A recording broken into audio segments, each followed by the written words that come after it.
For those of you who don't know, just a few days ago, the entire series, Batman the Animated Series, was released on Blu-ray. The set includes every episode of the show under that title, as well as the one season that it did under the title The New Adventures of Batman, or The New Batman Adventures.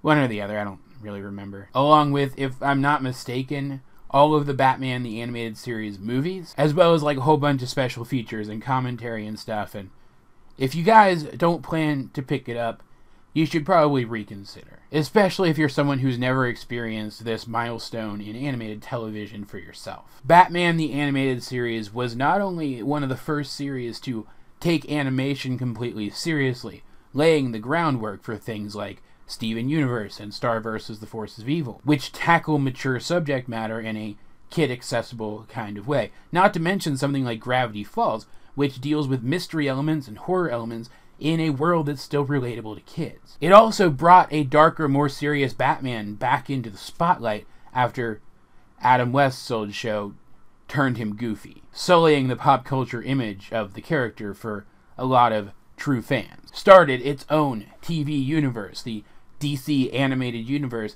and set a standard for Western animation for generations to come. I still think the only Western animated show that's better than Batman the Animated Series and the other series within the same universe that it spawned is Avatar: The Last Airbender. Like, you guys know how much I love Gravity Falls. It's probably my favorite cartoon of all time, but quality-wise, I think it's only on par with this show. This show is amazing, and if you haven't seen it, like I said, you should. And this Blu-ray release is the perfect opportunity to do so. I've seen it from between $112 and $120, which I know is kind of high. If you can't swing that right now, save up until you can swing it later. That's what I'm doing. I am certainly going to pick this up the moment that it is humanly possible for me to do so. And for those of you who are on the fence, especially those of you who haven't seen the show before, because I know there are plenty of young people these days who haven't, and that's a tragedy. I want to sell the show to you. The problem is, there is so much good in this show that I can't just gush about the series and do it any justice. So what I'm going to do instead is break this down into 3 reviews of my 3 favorite episodes of the series. These are going to be quick, rapid-fire reviews, ignoring a lot of the specific details and focusing more on the themes. Also, the policy on these My 2 Cents reviews is for me to do as much as possible of it from memory, and I haven't seen these episodes in, at minimum, 8 years. So this is going to be fun. First, let's start with Beware the Grey Ghost. From, I believe, the first season of the show. The episode immediately establishes through a flashback that a bombing, a series of bombings, in fact, that Batman is investigating along with the police, is based on an old TV show that Bruce used to watch as a kid.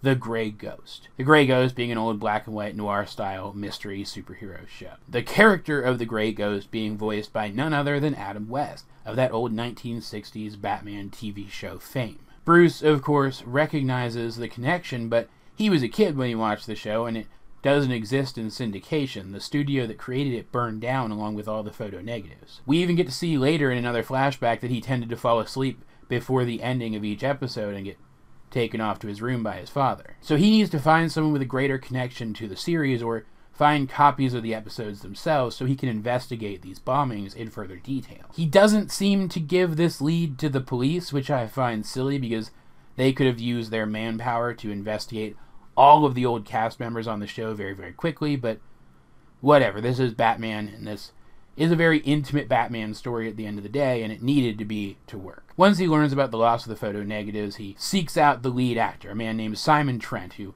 is, of course, also voiced by Adam West, and is kind of an ex-B for Adam West in the story. We actually get to see a bit of Trent's life before Batman comes into it. He is a washed-up actor, too tied to the role of the Grey Ghost to get any other role from any other studio. You can see he has all kinds of old Grey Ghost memorabilia and takes out his frustrations on it before going down to the local pawn shop to sell a bunch of it off. In fact, the last of it off, save for the large Grey Ghost poster on his wall, just to pay the rent. And even then, it's kind of a handout because the guy running the pawn shop is a fan and only buys the memorabilia because he's a fan. It doesn't sell. And you see, even after all the frustration, Trent goes back home and he looks to the poster and says, "You've paid the rent for the last time. old friend. And we learn later that that wasn't even the last of his memorabilia, that the most important of it, the episodes themselves on film reel, he kept, and he doesn't seem to intend to let go of them. The next morning, Trent wakes up and he finds a bunch of the memorabilia that he sold off back on its shelves, along with a note pinned to his old Grey Ghost costume, claiming they were returned to him by a friend and asking for a meeting. He goes to that meeting, and it's, of course, Batman. Trent doesn't want anything to do with Batman, because Batman's a scary guy who beats people up. But after witnessing one of the Mad Bomber's bombings, and then a bit more cat and mouse ending back at Trent's apartment, Batman manages to appeal to transhumanity, and Trent goes to that old collection of episodes and gives one of them to Batman. He seems to know exactly where it is, despite the fact that he claimed he didn't remember the show very well, suggesting that he either memorized the airing order of these episodes, or he still goes back and watches them from time to time. And so Bruce goes back home and he gleefully watches the episode, and we get some more flashbacks to him as a kid, which is such an interesting thing to see. It's so rare to see memories of Bruce as a kid that are happy. It's a lot of fun. I can't help but watch these scenes of young Bruce, of Bruce being nostalgic for his childhood for once, without smiling. And he is able to learn the definitive clue that the bombs are stored in remote-controlled cars. This allows Batman to set up a defense along with the police to save the next target, the Gotham Library, and even gives him a bit of a clue that these are actual Grey Ghost toys made based on that episode. He almost becomes a victim of one of the bombs, though, until Trent himself shows up in the old Grey Ghost costume, which I'll talk about in a minute, lowering a rope down by which Batman escapes the situation. I mean, this is Batman we're talking about. He could have gotten out of it on his own, but still, it's a nice gesture, and it does show that Trent wants to be involved in this, that he wants to help as much as he can, and so Batman invites him to help. And through a bit of investigation, they do deduce that it's the pawn shop owner who's doing this, the one who collected all the Grey Ghost stuff. He is a toy-obsessed maniac being the main brand of villain that Batman deals with, who wants the ransom money of $1 million to buy more toys. Batman and Trent together are able to take him down and turn him into the police, and at the end we see Trent has turned over all of his film reels of the old episodes so that they can be made into video releases. This has put him back in the spotlight. He's on the cover of People, he's doing video signings. He's managed to turn the Grey Ghost into a way to pay his bills for the rest of his life, and all it took was embracing the character. And at the end of the day, that's the really interesting thing about this episode. Like, there's a lot of holes in the plot. Like, why didn't they just give the Mad Bomber the money, but tag it in some way that they could see immediately when he spent it? You know, that is a thing that can be done. It could even be done back when this episode first came out. Not to mention that once they knew that it was small, remote-controlled toy cars that were delivering the bombs, there are plenty of ways that they could have barricaded the targets so that the cars couldn't get to them, rather than using, like, guns and flamethrowers to set the bombs off and destroy large parts of the city streets. But at the end of the day, that's not what this episode was really about. Anyway, that's why the Mad Bomber turned out to be a pretty weak villain, all things considered. At the end of the day, this was an episode about a few select relationships. The relationship between Trent and the Grey Ghost, the relationship between Bruce Wayne and the Grey Ghost, and by extension, Simon Trent, and the relationship between Batman and the Grey Ghost, and by extension, the relationship between Bruce Wayne and Batman. Because we learned throughout the course of this episode that Batman got a lot of his inspiration as a superhero from the Grey Ghost persona and his adventures. His Batcave is even in many ways modeled after the Grey Ghost's lair from the old show. And he goes to Trent not as a suspect, but to try to get him to help, because he sees Trent as that character, just like the rest of the world does, and at the end of the day, that's part of the reason why Trent doesn't want to help him at first. Because he's not the Grey Ghost, and he's been trying his entire life, since the end of the show, to escape the Grey Ghost, and what the Grey Ghost casts upon him, the shadow that the Grey Ghost casts upon him. And getting Adam West to voice the Grey Ghost, and then making the Grey Ghost show resemble old black and white noir-style mystery action series, injects the episode with some fantastic symbolism, evoking not just the old Adam West show through Adam West's voice, but also the old black and white Batman serials from the 1940s. Two of the hokier eras in Batman's history. And while it is in many ways equally hokey that this aging actor can show up in a costume from a TV show and help Batman with these physical threats, writing it into this episode that he's able to do that is a statement from the writers on this, the definitive version of Batman in pop culture, at least before The Dark Knight, but this is better than The Dark Knight. That those eras of Batman are just as valid as this one and all others. Not to mention that this episode does a really good job of showing the relationship between someone who regrets a part of their past but still wishes to relive it. It's shown via the dilemma facing this actor, but it's not a situation that actors alone face. There are plenty of people who regret or otherwise feel trapped by aspects of their past, by past actions or decisions they made, and yet still wish that they could go back and make those same choices and relive those same moments all over again. They have a very love-hate relationship with those elements of their past, of their history. It's a duality that's exemplified by some fantastic elements in this episode, like before when I mentioned Trent gets mad that he didn't get a part he wanted, and so he takes it out on his Grey Ghost memorabilia before calling the Grey Ghost his old friend. And later, when he goes to meet with the friend who returned his stuff to him, stuff that by all accounts he should hate because he hates the Grey Ghost, doesn't he? He takes that person the old Grey Ghost costume, intending to give it to them as a thank you. Like, he never says it, but why else would he have taken it with him? It's a contradiction, and yet it's a relatable enough contradiction that it makes sense. I also think it's worth noting that I've seen Adam West voice act in stuff, and rarely is his performance ever this good. You really feel that he feels what his character is feeling, and that's probably because, maybe to a lesser degree, he does and or has felt the same way about his Batman role. Not only did he play Batman, an incredibly prolific character, but he played a notoriously hokey version of the character, one that has stuck in pop culture for many of the wrong reasons, some people would say. So I can imagine that his performance feels genuine here because, in many ways, it is. And I can really appreciate that he was willing to do this in spite of that. I've actually been talking about this episode longer than I planned to, but that's because, looking back, I think this is probably my favorite episode of the show. I also think it's interesting that it was the moment when Trent accepted the Grey Ghost and decided to turn the episodes over to be made into video that seemingly everyone in Gotham was suddenly super into the Grey Ghost, and maybe that's because there was a headline that the Grey Ghost, aka Trent, helped Batman bring down the bomber. But it might also be because the people of Gotham are just fans of the Grey Ghost, and he didn't know it because he was only selling his merchandise off at a tiny pawn shop at some random corner in some random part of town. He wasn't actually out there looking for people who appreciated the show and might be able to make something of it in this new era for this new generation. Which, if you look at it a certain way, can also be commentary on Batman or superheroes or comics in general and how they're viewed by the general public and pop culture. This episode just has so many layers. I love it so much. Next, I want to talk about Heart of Steel, a two-part episode, so technically I guess I'm talking about 4 episodes in this review, but you guys know how I feel about multi-part episodes all being one long episode. I don't know how well this episode is remembered among, like, the overall fan base of the show, but it's one that's stuck with me all of these years, despite the fact that I haven't seen it too many times. It opens up with a blonde woman dropping off a briefcase at a Wayne Enterprises building, which turns out to be a robot that infiltrates the building and steals some chips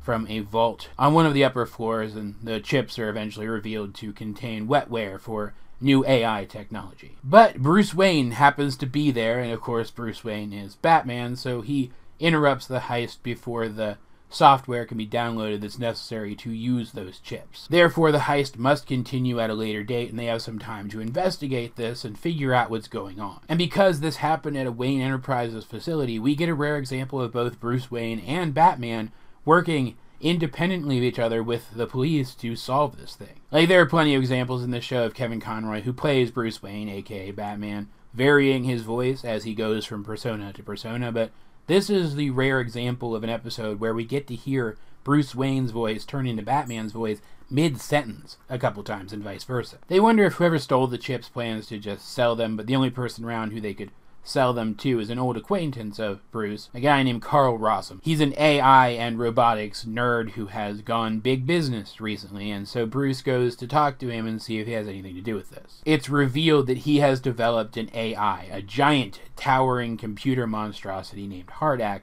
to solve certain projects. And we even learn that the blonde woman who was involved in the heist is his assistant, who also seems quite capable. She's working on those projects right alongside Carl and Hardak. We get some scenes from her point of view, and we see her talking to Hardak, who we've already heard from the other characters being an AI is a thinking computer, effectively a person despite the fact that he's mechanical. And so you get the impression that this woman, whose name I cannot remember, and Hardak are working together to do something, and we get an idea of what that is when they build an android duplicate of Commissioner Gordon and replace him. They seem to want to control the police force and even the government of Gotham, and possibly even greater than that. They start replacing other key figures with android duplicates, but Batman is hot on their tail, so he gets into a conflict with some of these duplicates, fighting a duplicate of Detective Harvey Bullock on the top of the Gotham PD building, and eventually returning to Carl Rossum's company building, Cybertron, teaming up with Barbara Gordon. This is before she becomes Batgirl,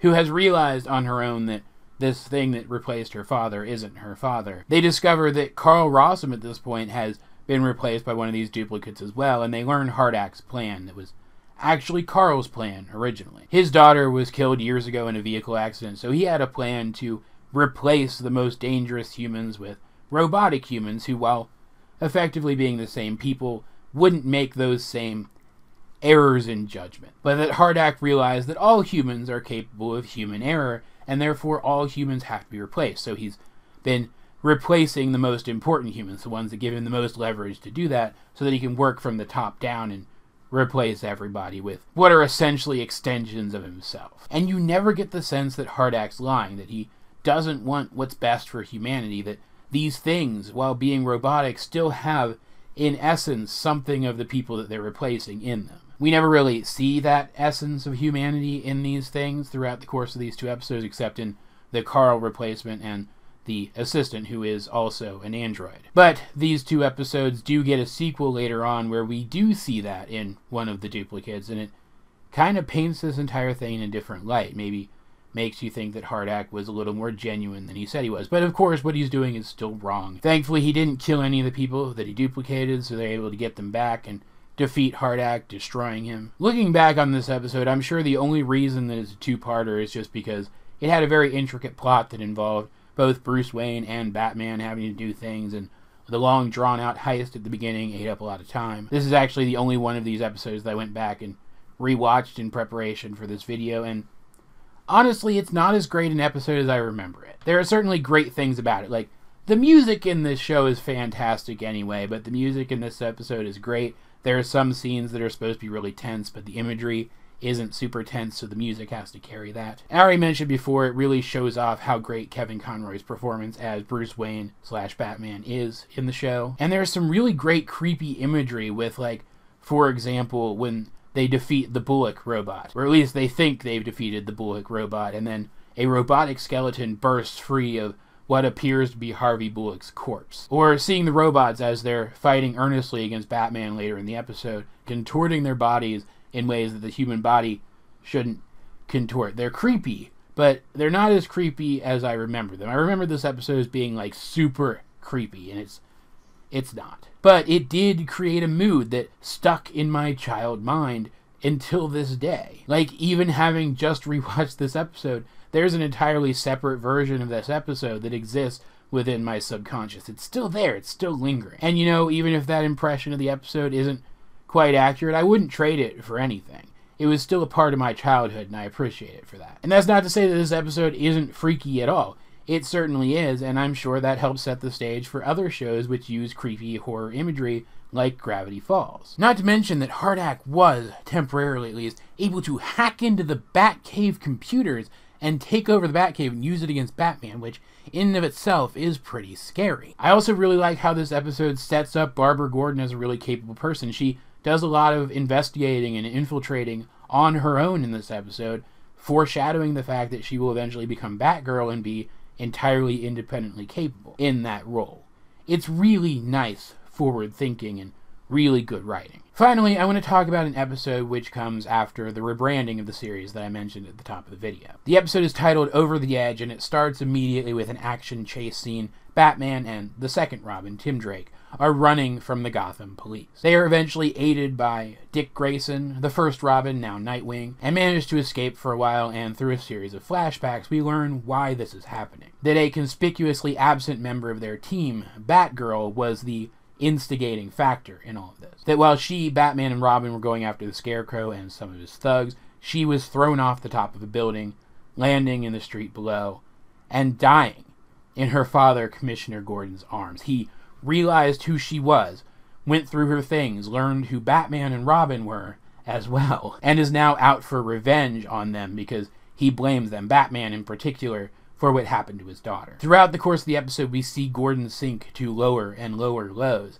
in his pursuit of this, attacking Wayne Manor despite the fact that there might be civilians there, using his own daughter's funeral as a trap to try to catch Batman, and eventually even enlisting the help of Bane, possibly Batman's most dangerous villain, at least most dangerous physical threat, in a ploy that he really has no control over, because how do you control Bane? And throughout all of this, Batman himself is sinking lower and lower, just in a different way. It's never explicitly said, but you can see throughout the episode that he cares less and less whether or not he survives. He even seems like he was willing to kill Bane during their confrontation, which is something that Batman never would have done. All because the loss of Barbara Gordon has left him broken, has left him just as broken as it has left Commissioner Gordon himself, just in a completely different way. Both of these men are willing to throw their lives away because of this thing that happened. They're just going about it in different, conflicting ways. And it ends with the two of them dying at Bane's hand. Of course, this is an episodic kids show, though, and therefore the status quo is God, and so at the end, everything has to go back to normal, and so it does turn out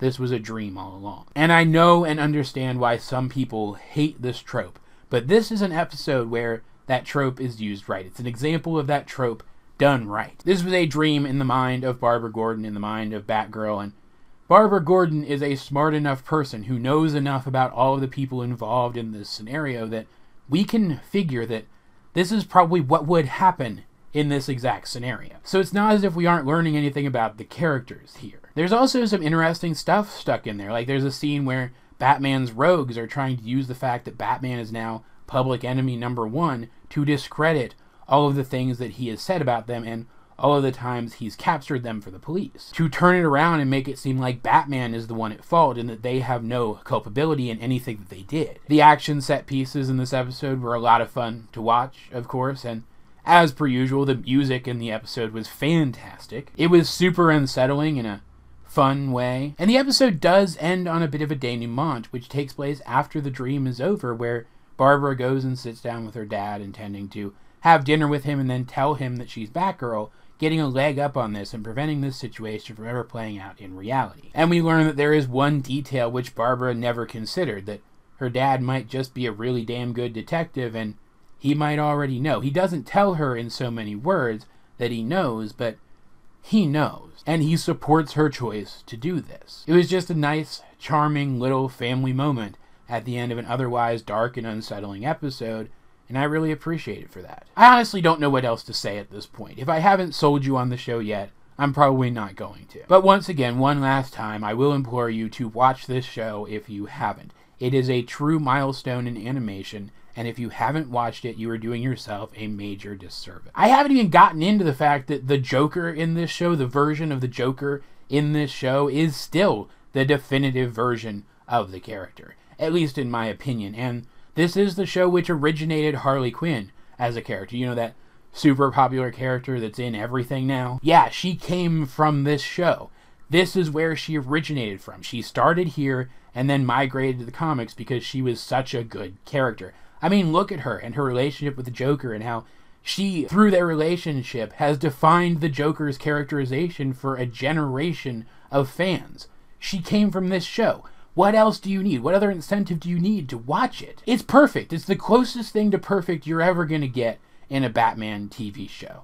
Ever. And especially if you're someone who's watched the old Superman cartoon that was a spin-off of this, or the Justice League cartoon that was a spin-off of this, or the other Justice League cartoon that was a spin-off of the first Justice League cartoon, and you haven't watched this, you need to watch it. It's better than all of those things, and you know, if you've seen those things, how good those things were. And right now, with this Blu-ray release, this is the perfect time to do it. So, get out there and do it. Just do it! And then come back here and tell me in the comments how much you loved it. But, at the end of the day, guys, that's just my 2 cents on this topic, and I'd love to hear yours. Let's get a discussion going in the comment section down below, or over on my Discord, link in the description. But either way, this has been AJ22, and I will talk to you guys Later.